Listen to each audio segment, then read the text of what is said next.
ஒரு யூத் வந்து தன்னோட லவ், ஃப்ரெண்ட்ஷிப் இல்ல சொந்தக்காரங்க அதுல எதனா ஒரு பாண்ட் வந்து பிரேக் ஆயிடுச்சுன்னா, ரொம்ப உடைஞ்சு போயிடுவாங்க. அது அவங்களால தாங்கவே முடியாது. அந்த மாரி ஒரு பெயின் வந்து யாருக்குமே வரக்கூடாதுன்னு தான் நான் நினைக்கிறேன். ஆனா, அதையும் தாண்டி ரொம்ப கஷ்டமான ஒரு பெயின் இருக்கு. இப்போ ரீசென்ட்டா இன்னைக்கு நடந்துச்சு எனக்கு இந்த சம்பவம்.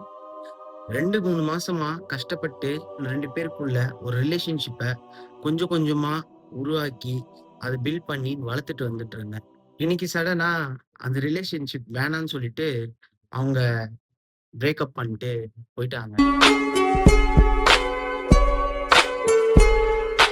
அந்த வலி என்னன்னா, இதுதான் ஃபிரெண்ட்ஸ். What?